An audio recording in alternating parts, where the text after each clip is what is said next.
上天已經替你清空阻礙，屬於你嘅轉運時刻正在逼近你。最近係咪覺得身邊好多嘢都好似唔同咗？有啲人無端端就淡出你嘅生活，有啲計劃明明進行得好地地，突然之間就卡住咗，甚至成個爛尾。你望住眼前嘅混亂，會唔會有一刻覺得自己係咪行衰運，或者係咪做錯咩決定？你有冇發現，當你遇想企穩生活，就如此要將你腳下嘅地全部抽走？如果你呢排就係覺得咩都唔順利，咩都留唔住，請你先唔好急住俾自己判刑，因為呢個好可能唔係一個斷罰，而係一個好特別嘅信號。如果你正在經歷呢種被清空嘅感覺，呢段話你一定要睇完，繼續睇落去，你會明白點解人生要喺某個階段同你一啲嘢講再見。我會同你拆解3個重點。第一，點解你會突然之間經歷混亂？第二，咩嘢叫做清空阻礙期？第三，真正轉運之前有邊幾個關鍵嘅徵兆？如果你都想了解多啲呢類關於人生轉折嘅提醒，可以先訂閱呢個頻道，以免錯過之後嘅關鍵信息。首先，好想同你講一個可能同你一直以來想法好唔同嘅概念，就係呢一刻嘅失去未必係壞事。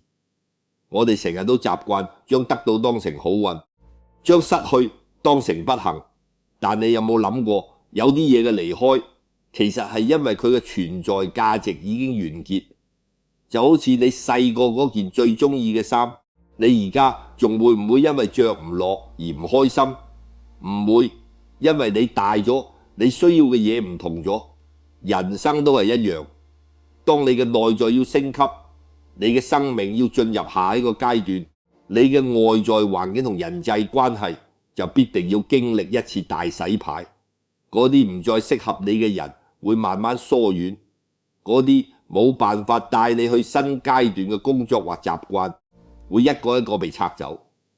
呢個過程睇落似係失去，實際上係上天喺度幫你清空位置，佢要清走晒所有阻住你前進嘅雜物，先至可以有空間放新嘅嘢入嚟。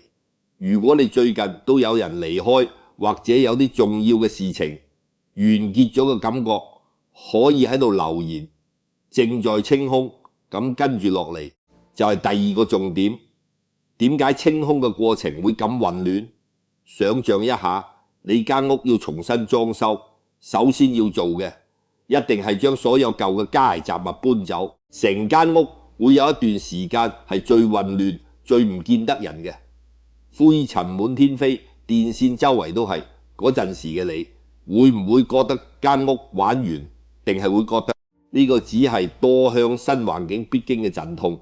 你而家嘅人生就係咁，呢種失控感，呢種一切都唔對路嘅感覺，正正係舊有故果崩塌嘅聲音。一個舊嘅系統要清除，自然會有一連串嘅混亂同不安。但呢啲混亂正正就係新秩序建立之前嘅必要程序。你唔係倒霉緊，你係喺度系統重啟緊。如果你呢排都覺得樣樣都唔對路，可以留言，開始變化咗。但係呢種被清空嘅感覺唔係人人都會經歷，有啲人嘅人生可能平平穩穩就過一世。但如果你喺呢個階段強烈咁感覺到自己就係被迫改變、被迫失去，甚至係被迫重新開始，咁你要明白呢個其實係一個信號，代表你正正就係嗰少數被命運揀中咗要進入新章節嘅人。呢種被迫唔係端罰，而係一份推動力。有啲人需要好安穩嘅環境先至覺得舒服，但有啲人必須要喺舊有基礎完全粉碎之後，先能夠揾到自己真正嘅力量。你係咪都覺得自己好似正在被一啲睇唔到嘅力量推住走？如果你有呢種感覺，可以留言，我在轉向。講到呢度，你可能會問，既然係轉運，點解好嘅嘢仲未出現？點解清空之後係一片空白，而唔係即刻有新嘢。呢個就係最關鍵嘅地方，就係空白期嘅意義。你要明白，轉運唔會好似開關掣咁，啪一聲就即刻燈火通明。真正嘅轉運需要一段沉默嘅重組期，就好似一粒種子要喺泥土下面經歷一段好黑暗、好漫長、完全見唔到光嘅時期。喺嗰段時間外面睇好似咩都冇發生過，但其實喺泥土入面，佢嘅根係正正喺度盼命生長，為將來嘅破土而出，儲存所有力量。你而家嘅停滯，你嘅沉默，你嘅唔順利，就正正係呢個種子發芽前嘅黑暗。